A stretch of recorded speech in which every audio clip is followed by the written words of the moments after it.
you have like a proxy or something? Yeah, like Electron Soft, Electron. All right, try that and Heiser the whole way, right over Randy.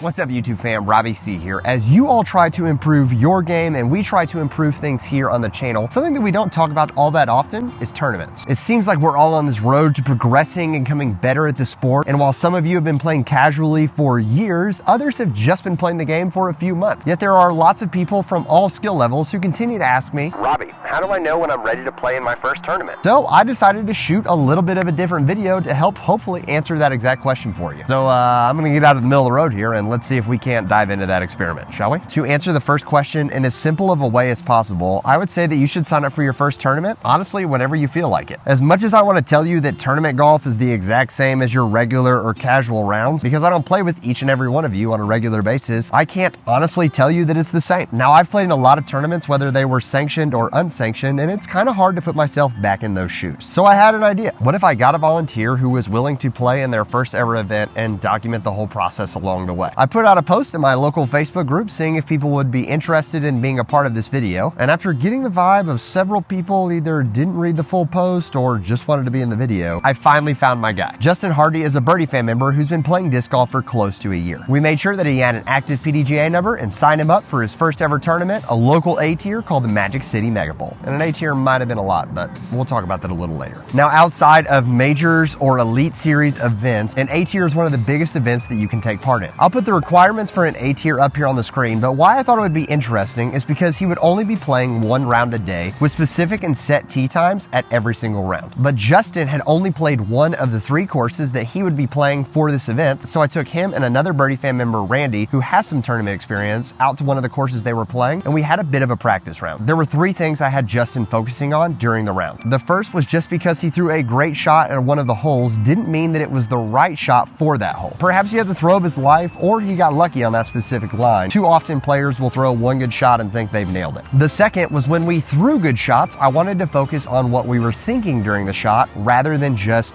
hey, when I get here the next day, I want to make sure I throw that exact same shot. We play practice rounds to get our body familiar with what good throws feel like, and we get our mind honed in on what good thoughts create those good throws. And the third thing was really trying to dive into Justin's shot selection. You've heard me say it over and over again here on the channel that if you play for par, most often you're going to score pretty well and you're going to find some birdies. But if you're playing for nothing but birdies, often you're going to find a lot more bogeys because the scoring potential can be so much wider, especially for newer or less experienced players. After watching Justin throw a questionable shot on one of the throws, I asked him, hey man, are you playing for par on this one? And in his active mind, he actually thought that he was. But subconsciously, two of us were running for the birdie on that hole, and he actively tried to join us in that birdie hunt, which led to him taking a 4 on the hole rather than a 2 or even a 3. There is a lot that goes into playing this game well beyond just throwing a disc, and tournaments highlight those weaknesses and strengths in a major way. After our practice round together, Justin went out by himself and with his kids to play 2 more practice rounds to try to get those courses dialed in, to get his swing thoughts and his arm feel in the right place. And we're definitely going to talk about that in my final thoughts. Now, there are a lot of pressure and nerves coming into your first event, and I want to go ahead and say that Justin was an absolute legend in all of this, because not only was he willing to play his first event, but he was willing to play his first event and vlog the entire experience so that all of you watching could learn from it. Talk about pressure, knowing that up to 35,000 people might see you whiff a putt in your first ever tournament experience. So there's just like a lot of nerves there. So one thing I would love to see this comment section turn into is uplifting and appraising comments of Justin for being willing to go through this journey whatsoever. If I see people being internet coaches and just critique him or put in mean comments about Justin, don't worry, those will get you a ban and a removal real fast. Don't be saying mean things about my guests. We do not tolerate that here. Justin documented his thoughts before and after every single round, and I think if you're wondering when it's right to sign up for your first tournament or what's the difference between tournament rounds and casual rounds, I think it's going to give incredible insight into that exactly. So without further ado, let's dive in and meet the star of the show, Justin, before his first round of the Magic City Mega Bowl. All right, so it's about an hour. Feeling all right.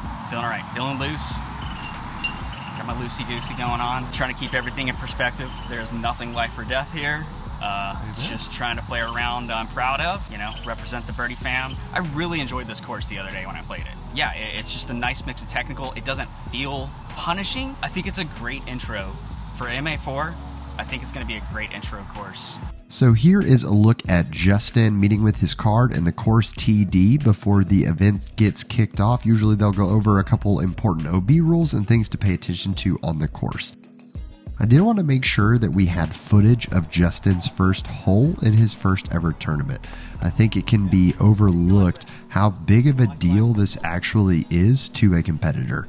Heading into your first event, most people tell themselves over and over again, it's just a normal round, it's just a normal round. But we have to lean into the fact that it's going to feel a little bit different. There are nerves that are apparent for Justin, and that is exactly why he gets out here, and there's a little bit of adrenaline rushing through his body, and he absolutely juices this disc right past the basket. Thankfully landed inbounds, and he's going to be able to throw his upshot up towards the basket.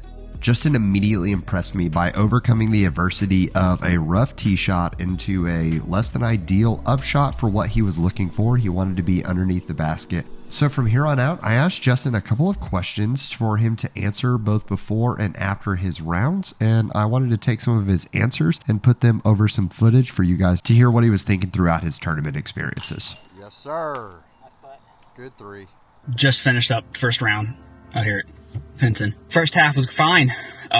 Couple birdies in the first four holes. Yeah, I ended up like one over on the front nine. The back section where you have to actually start putting some distance out there, I didn't keep up with my hydration like a moron. That whole thing about being a mildly out of shape 41-year-old caught up with me. I'm not last, so there's that.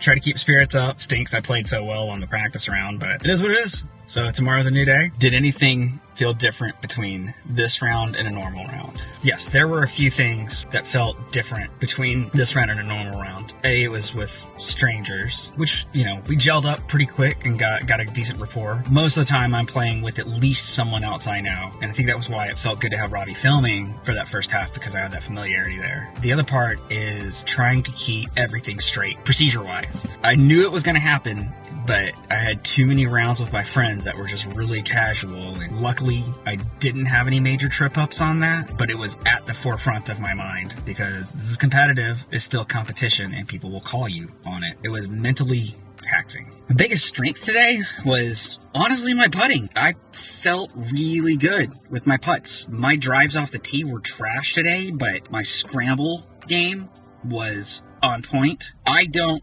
remember a putt that I was mad about. If it bounced off the chains, it usually was high, which means I gave it a chance. If there were screw-ups, it's because of drives. I am proud of my putting game today. So I touched on this a little bit before, but the surprising part to me was just how mentally taxing it is out there. And I was warned about it, and I tried to keep it in perspective that, like, hey, this isn't like at my job where if I screw something up, a bunch of people are going to be dependent on me to fix it. Still, I put more pressure on myself anyways. Just trying to keep myself in the good headspace, but like the mental side of it was tough enough that like people warned me that to keep hydrated, just reach for my water after every putt, just make a routine of it, and it still escaped me. Yeah, so the mental degradation was huge today. Day 2, out here at Argo Humble Tree Disc Golf Course. This is the one that Robbie and I came out and did a bit of a cider round with. Played it again with my daughter, and I kind of know what I'm up against on this one. Got to catch the last bit of Robbie's round last night. That was cool, seeing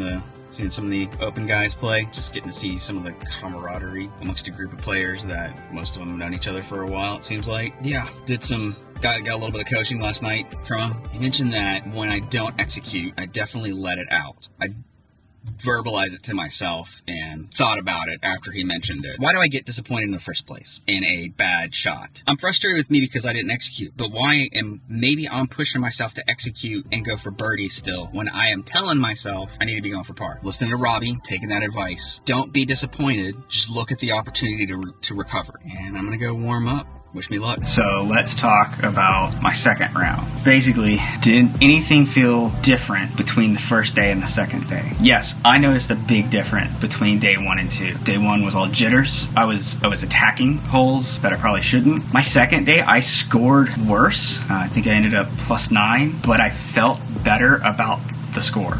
I still played around 750 rated golf, even though I was 5 strokes worse. But the theme of the day is mental reset. Biggest strength of my round today was staying focused, playing safe, letting go of any bad shots, feel like I gave an honest effort. I feel like I achieved that. What surprised me about my second round, how absolutely brutally punishing OB and Mandos are. I probably lost 5 strokes to OB and Mandos. We got Justin here. A thing that's unique about disc golf is that when you play in tournaments, instead of like in other sports, you pay to get into the event, and that's it. Like, congratulations, you're paying to compete. But in disc golf, for some reason, they're super kind, especially to amateurs, and they have players packs. We, thanks to today's video sponsor, Atlas, had a different players pack for Justin in his first one, so we took some of the normal players pack that everyone was getting for the Mega Bowl is here. So this is, like I said, part of the normal players pack.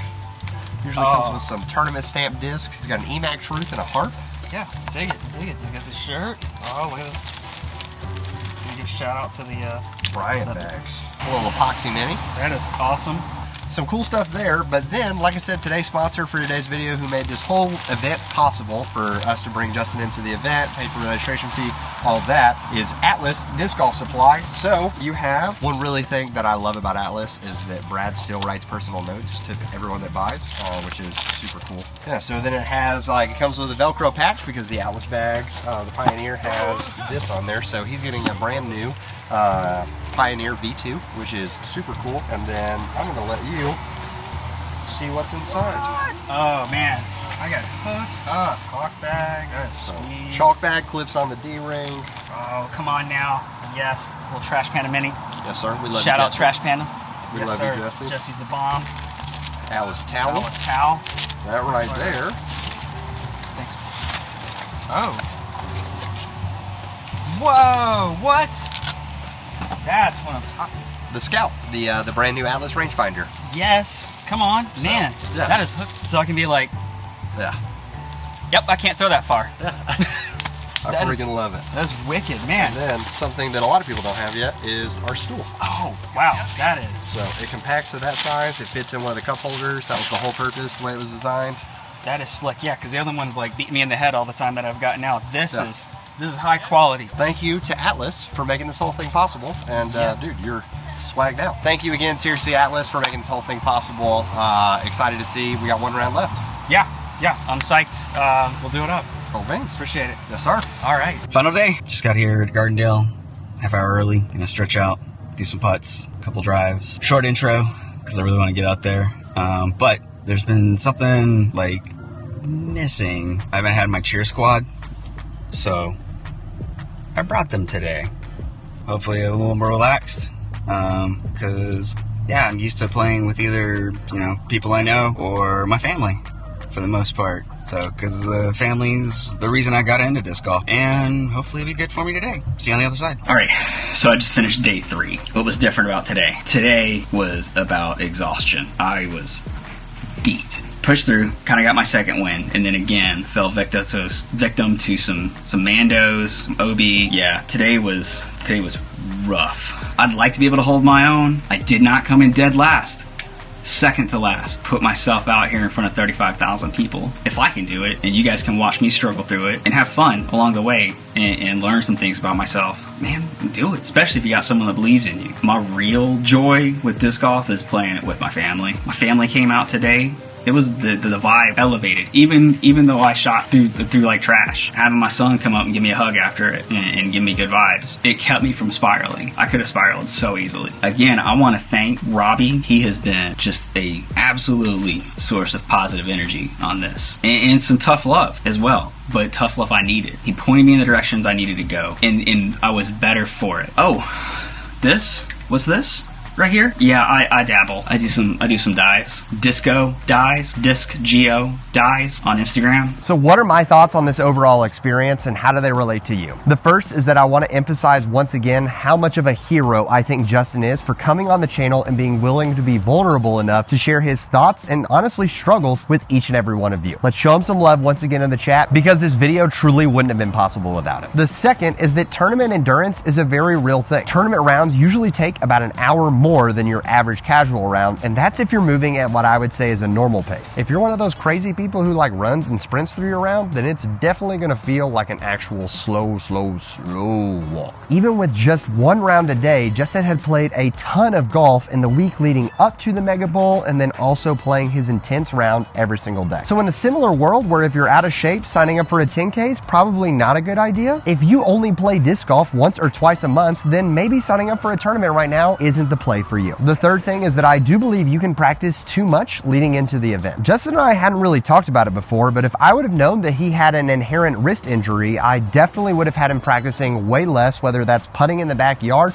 or playing practice rounds. We need to listen to our bodies because if we push our body beyond what it's comfortable with or what it can do, we're going to cause long-term injuries, which will keep us out of the sport even longer. Popping ibuprofen and painkillers before your round is not the way to find success in this sport. While every practice round you play may make you more confident on the course, it's going to take a toll on your body both mentally and physically. So we need to make sure that we're walking into the event with a full tank of energy rather than a depleted one to try to reach our best performance. The fourth aspect is the social one, which needs to be addressed, and it's why I'm happy that Justin did this video instead of me just talking about my experiences. If you haven't gathered based on my personality in these videos, I would be what some might call an extreme extrovert. I'm pretty sure I've never met a stranger in my life, only friends that I just haven't learned their name yet. So for me, playing tournaments is not only a way to meet a ton of amazing disc golfers, but it's also a chance to reconnect with others who travel from all around my area, and I get to see them in tournaments only. But it was Justin's first event, so there weren't pre-existing relationships that he got to dive into and invest in, and he plays all of his rounds with his family, and that brings him a ton of joy, which is what disc golf is all about. So while I would encourage you to get out there and play events, we do have to understand that you're not going to know whether it's right for you or not until you get out and actually play one. So when should you sign up for your first event and what's going to be different about it? My hope is that this video and Justin's vulnerability and experience can help educate you and teach you what it's like when you play in your first tournament and hopefully help you answer the question of when you should sign up for one. I'd love to know in the comments below how long you played until you played your first tournament, and if you haven't played in one yet, what's been holding you back? I seriously can't say thank you enough to Justin for being willing to share, and thank you to Atlas for making this entire video possible. You're going to see a link in the description below that you can check out all that Atlas has to offer and grab some of that sweet